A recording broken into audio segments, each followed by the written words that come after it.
नमस्कार श्रोत्यांनो, book highlights bye अश्विनीमध्ये तुमचं स्वागत आहे.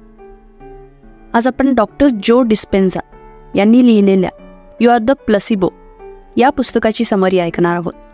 प्लसिबो इफेक्टचा अर्थ असा होतो की फक्त विचारांच्या मदतीने बरं होणं.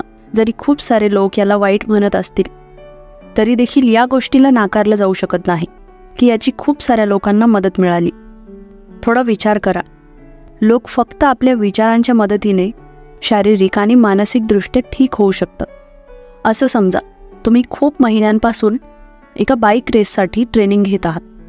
जेव्हा तुम्ही तुमची बाईक चालवत होते आणि पुढे जाण्यासाठी एका रेसमध्ये होते तेव्हा तुमच्यामध्ये भरपूर ऊर्जा होती. पण अचानकच काहीतरी वाईट घडतं. तुमच्या मागून येणारी गाडी तुम्हाला टक्कर देते. तुम्ही हवेत उडता आणि कमरेच्या बाजूने तुम्ही जमिनीवर पडता आणि तुमच्या मणक्याची 6 हाडं तुटतात. तुम्हाला खूप त्रास होतोय आणि खूप वेळासाठी तुम्हाला तुमच्या शरीराच्या खालच्या भागामध्ये कुठलीच जाणीव होत नाही. तुम्ही यातून कसं रिकवर व्हाल? यासाठी नक्कीच कुठली ना कुठली सर्जरी असेलच, पण तुम्ही फिजिकली 100% ठीक होऊ शकाल काय? यामुळे तुमच्या मानसिक आरोग्यावर जो वाईट परिणाम होईल त्याचं काय? तुम्हाला एवढी मोठी जखम झाली असेल तर पूर्ण आयुष्य तुम्हाला त्रास होत राहील. या पुस्तकाचे लेखक डॉक्टर जो डिस्पेन्झा जेव्हा तरुण होते तेव्हा ते या गोष्टीला सामोरे गेलेले आहेत. खूप साऱ्या डॉक्टर्सनी त्यांना सांगितलं होतं की यासाठी सर्जरी सगळ्यात चांगलं ऑप्शन आहे, पण त्यांनी या गोष्टींना स्वीकारण्यासाठी नकार दिला. पण तरीही ते पूर्णपणे ठीक झाले होते. तुम्हाला माहीत आहे का की त्यांनी हे सगळं कसं केलं? त्यांनी हे सगळं फक्त आणि फक्त विचारांच्या मदतीने केलं. तर यासाठी आपण एक उदाहरण समजून घेऊ. सॅम हे लंडनमध्ये राहणारे 70 वर्षाचे रिटायर्ड सेल्समॅन होते. जेव्हा त्यांना अन्न गिळताना त्रास होण्यास सुरुवात झाली तेव्हा ते लगेच डॉक्टरांकडे गेले. काही टेस्ट केल्यानंतर सॅमच्या डॉक्टरांनी त्यांना सांगितलं की सॅमला युसोफॅगल कॅन्सर म्हणजे फूड पाईपचा कॅन्सर झालाय. सॅमला दीर्घकाळापर्यंत जगायचं होतं. त्यामुळे त्यांनी त्यांच्या डॉक्टरांचं ऐकलं आणि सर्जरीद्वारे कॅन्सर टिश्यूला हटवलं. सर्जरी जरी यशस्वी झाली होती तरी सॅमची लढाई अजून संपली नव्हती. तपासणीद्वारे डॉक्टरांना हे माहीत झालं की त्यांच्या लिव्हरमध्ये देखील कॅन्सर झाला होता आणि दुर्दैवाने तो कॅन्सर सगळीकडे पसरला होता. सर्जरी करून त्याला बाजूला काढणं अशक्य होतं. सॅमच्या डॉक्टरांनी त्यांना सांगितलं की त्यांच्याजवळ जगण्यासाठी काही महिनेच उरलेत. काही आठवड्यांमध्येच सॅम एकदम वेगळे व्यक्ती बनले. त्यांनी स्वतःची काळजी घेणंच बंद केलं आणि दिवसभर ते बेडवर पडून राहू लागले. सॅमची पत्नी त्यांची खूप काळजी करत होती आणि तिने त्यांना हॉस्पिटलमध्ये ॲडमिट केलं, जिथे सॅम पहिल्यांदा डॉक्टर मेडर यांना भेटले. डॉक्टर मेडर यांनी सॅमच्या आजाराला एका वेगळ्या नजरेने पाहिलं. त्यामुळे डॉक्टर मेडर यांनी सॅमला असं सजेशन दिलं की त्यांनी फिजिकल थेरपी करायला हवी, एक स्ट्रिक्ट डाएट फॉलो करायला हवा. आणि हे सगळं फॉलो केल्यानंतर त्यांना रिझल्ट्स लगेच मिळाले. फक्त काही दिवसांमध्येच सॅम पूर्वीपेक्षा जास्त स्ट्रॉंग आणि सकारात्मक झाले. त्यांनी डॉक्टर मेडर यांना आपल्या आयुष्याबद्दल सांगितलं आणि हे देखील सांगितलं की त्यांना ख्रिसमस होईपर्यंत जिवंत राहायचे. सगळ्यांनीच पहिल्यांदा सॅमला एवढा आनंदी पाहिलं होतं. त्यामुळे ऑक्टोबरच्या सुरुवातीलाच डॉक्टर मेडर यांनी सॅमला हॉस्पिटलमधून डिस्चार्ज दिला. आता ते ठीक होते आणि डॉक्टरांची अशी इच्छा होती की सॅमने आपल्या पत्नीसोबत जास्तीत जास्त वेळ घालवायला हवा. ख्रिसमसच्या एका आठवड्यानंतर डॉक्टर मेडर सॅमला परत हॉस्पिटलमध्ये पाहून हैराण झाले होते. त्यांची पत्नी त्यांना परत हॉस्पिटलमध्ये घेऊन आली कारण सॅम परत अशक्त झाले होते. थोडासा ताप सोडला तर डॉक्टर मेडर यांना सॅममध्ये कुठलीच अडचण दिसत नव्हती. त्यांच्या लिव्हरमध्ये असलेला कॅन्सर देखील जास्त खराब झाला नव्हता आणि ही खूप कन्फ्यूज करणारी गोष्ट होती. आणि त्या दिवशी डॉक्टर मेडर यांना झोप आली नाही. ते या विचारात पडले की सॅमसाठी ते काय करू शकतात. पण दुर्दैवाने सॅम दुसऱ्याच दिवशी मरण पावले. जेव्हा सॅमची बॉडी ऑटोप्सीसाठी नेण्यात आली तेव्हा सगळे हैराण होते, कारण त्यांच्या लिव्हरमध्ये असलेला कॅन्सर इतका मोठा नव्हता की तो त्यांचा जीव घेईल. तो कॅन्सर फक्त त्या लिव्हरपर्यंत मर्यादित होता आणि त्यांच्या फूड पाईपचा कॅन्सर देखील नाहीसा झाला होता. पण त्यावेळी सगळ्यांना समजलं की लिव्हरचा कॅन्सर शरीरात कुठेही न पसरता फक्त त्या अवयवापर्यंतच मर्यादित होता. पण सगळ्यांना आत्ता माहीत झालं की रिझल्ट्स चुकीचे होते. सॅमने कॅन्सरमुळे जीव गमावला नव्हता. त्यांच्या मृत्यूचं कारण होतं की त्यांनी आणि त्यांच्या आसपास राहणाऱ्या लोकांनी हे मान्य केलं होतं की आता त्यांच्याकडे जास्त वेळ उरलेला नाही. जेव्हा डॉक्टर मेडर यांनी सॅमवर उपचार केले होते तेव्हा सॅममध्ये इम्प्रूव्हमेंट दिसून आली होती. सायंटिफिकली ही गोष्ट सिद्ध झालेली आहे की तुमचा ॲटिट्यूड तुमच्या आरोग्यावर खूप खोलवर परिणाम करतो. अभ्यासामध्ये असं दिसून आलंय की नकारात्मक विचार ठेवणाऱ्या लोकांच्या तुलनेत सकारात्मक विचार ठेवणारे लोक फिजिकली आणि मेंटली जास्त हेल्दी असतात. असं नाही की नकारात्मक लोकांच्या तुलनेत सकारात्मक लोकांच्या अडचणी कमी असतात, पण आयुष्यात अडचणी असूनही सकारात्मक लोक आपल्या आयुष्यामध्ये जास्त आनंदी आणि समाधानी अनुभव घेतात. ते इतर लोकांसोबत सोशल होण्यासाठी प्रयत्न करतात, ज्यामुळे ती लोक त्यांच्या अडचणींच्या काळामध्ये त्यांची सपोर्ट सिस्टीम बनतात. थोडक्यात काय तर ऑप्टिमिस्टिक लोक दीर्घकाळ जीवन जगतात. ॲटिट्यूड तुमच्यावर कसा काम करतो याचा आणखीन एक स्ट्रॉंग पुरावा आहे प्लसिबो इफेक्ट. अगणित संशोधनं आणि अभ्यासाने हे सिद्ध केलं आहे. उदाहरण घ्यायचं झालं तर ज्या लोकांना काही शारीरिक त्रास होतो त्यांना कुठलं तरी औषध किंवा उपचार दिला जातो. खरं तर तो उपचार प्लसिबो असतो. याचा कुठलाच सायंटिफिकली प्रूव्हन हिलिंग इफेक्ट नाही. जेव्हा कधी अशा व्यक्तीला ट्रीटमेंट दिली जाते ज्याचं डोकं दुखत आहे, तर त्यावेळी काय होतं, तो व्यक्ती म्हणतो की त्याला आता ठीक वाटत आहे. एवढंच काय तर काही लोक म्हणतात त्यांचा त्रास पूर्णपणे नाहीसा झालाय. याचा अर्थ फक्त हे मान्य करून की ते ठीक होत आहेत ते खरंच ठीक होऊ लागतात. असं त्यावेळी देखील होतं जेव्हा त्यांना प्लसिबो दिला जातो. आपण एखाद्या गोष्टीबद्दल कशा प्रकारे विचार करतो हे बदलणं प्लसिबो इफेक्टमध्ये येतं. जेव्हा आपण असं करतो तेव्हा आपलं शरीरसुद्धा त्यानुसार रिस्पॉन्ड करतं. तुम्ही तुमच्या विचारांना खरंच बदलू शकता. 3 घटक आहेत जे प्लसिबो रिस्पॉन्सला ट्रिगर करू शकतात. पहिलं आहे कंडिशनिंग, दुसरा आहे एक्सपेक्टेशन आणि तिसरा आहे अर्थ म्हणजे मीनिंग. कंडिशनिंगचा अर्थ आहे जेव्हा तुम्ही एखाद्या पास्ट मेमरीला शरीरामध्ये होणाऱ्या बदलासोबत जोडता. उदाहरणासाठी जर तुमचं डोकं दुखत असेल आणि तुम्ही त्यासाठी औषध घेता तर ही पास्ट मेमरी आहे. यामुळे तुमच्या शरीरात जो बदल होतो तो हा आहे की त्या औषधामुळे तुमची डोकेदुखी एकदम नाहीशी होते. मग जेव्हा कधी तुमचं डोकं दुखायला लागतं तेव्हा तुम्ही गोळी घेण्यासाठी कंडिशन्ड होऊन जाता, कारण त्या ॲक्शनमुळे तुमचं डोकं दुखणं थांबतं. लवकरच ही एक अशी ॲक्शन बनून जाते ज्याबद्दल तुम्ही विचार करण्याची मेहनत घेत नाहीत. जेव्हा कधी तुमचं डोकं दुखायला लागतं तुमचं शरीर ऑटोमॅटिकली तुमच्या ड्रॉवरमध्ये ठेवलेलं औषध घ्यायला तुम्हाला सांगतं. दुसरा घटक आहे एक्सपेक्टेशन.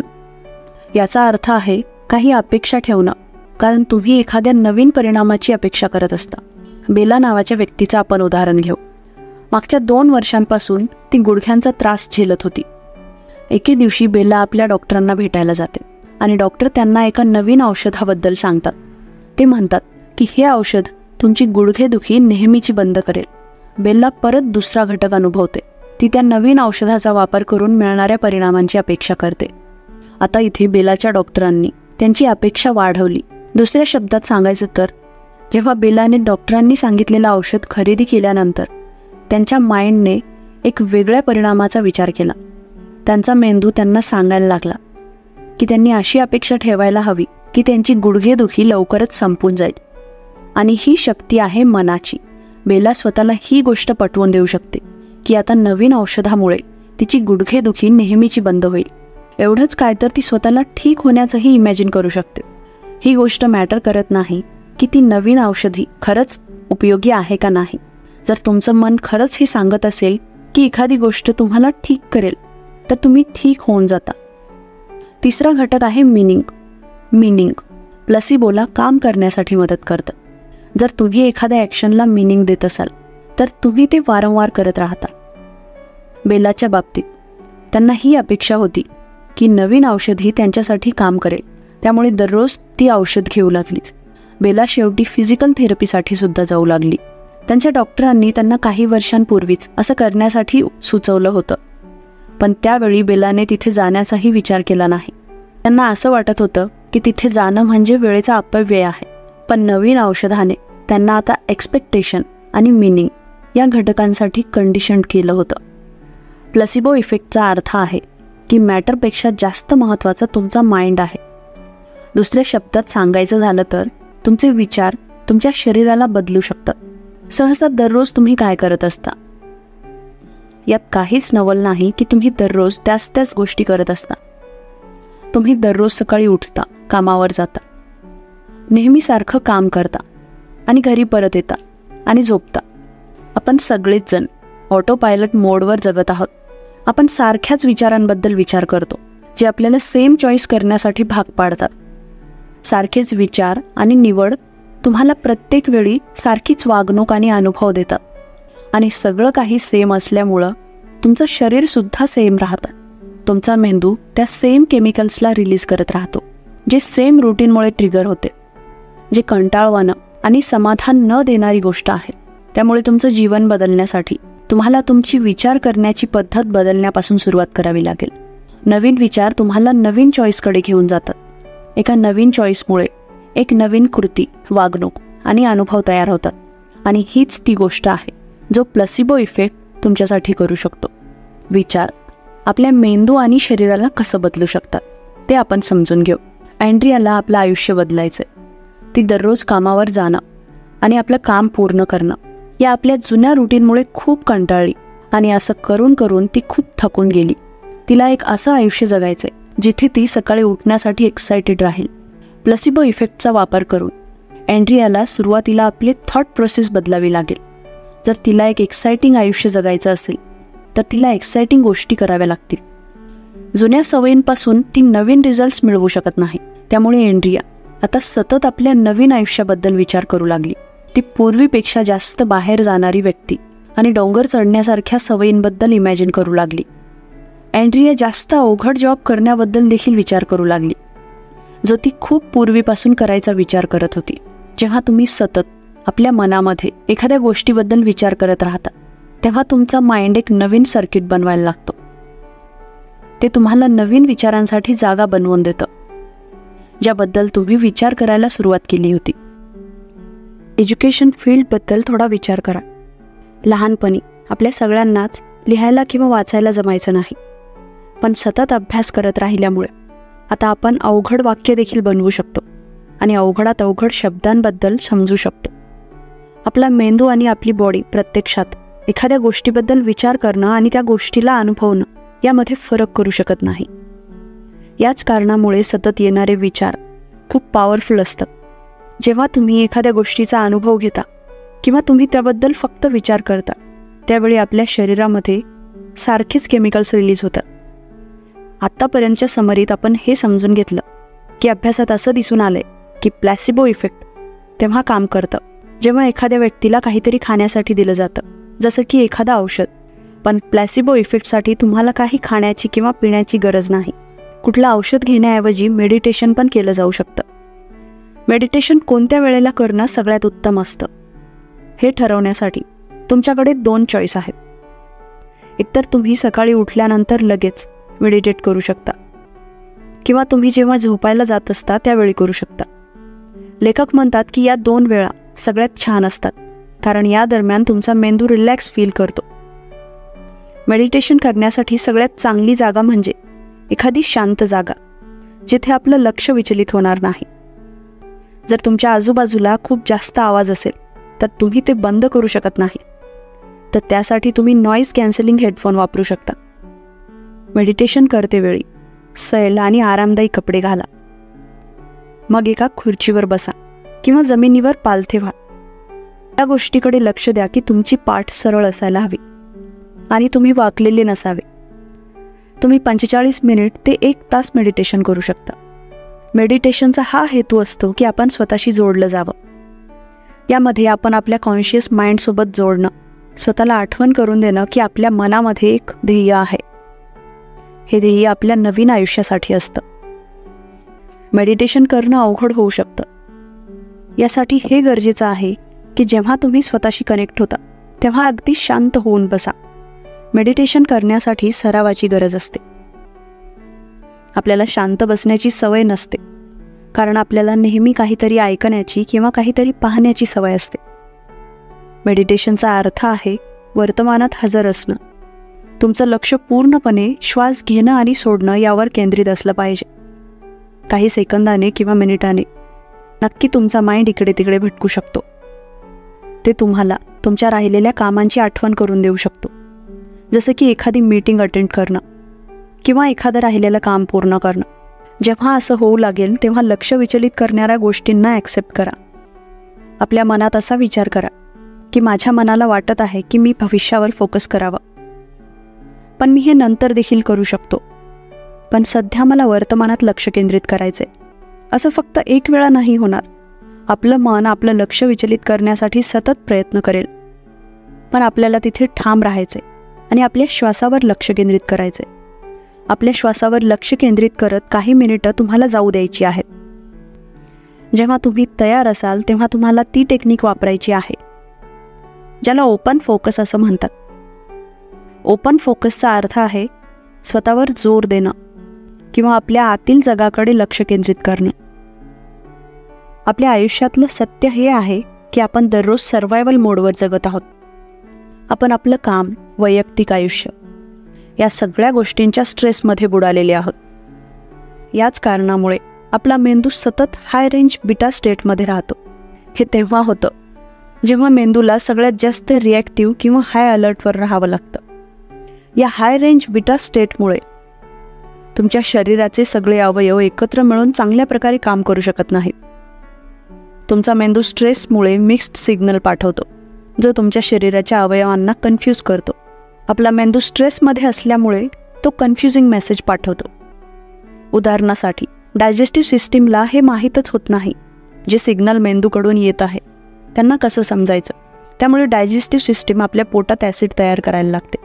याचं दुसरं उदाहरण म्हणजे जेव्हा तुमची कार्डिओव्हास्क्युलर सिस्टीम यामुळे ठीक काम करू शकत नाही, कारण ती मेंदूच्या मिक्स सिग्नलमुळे कुठलाच अर्थ लावू शकत नाही.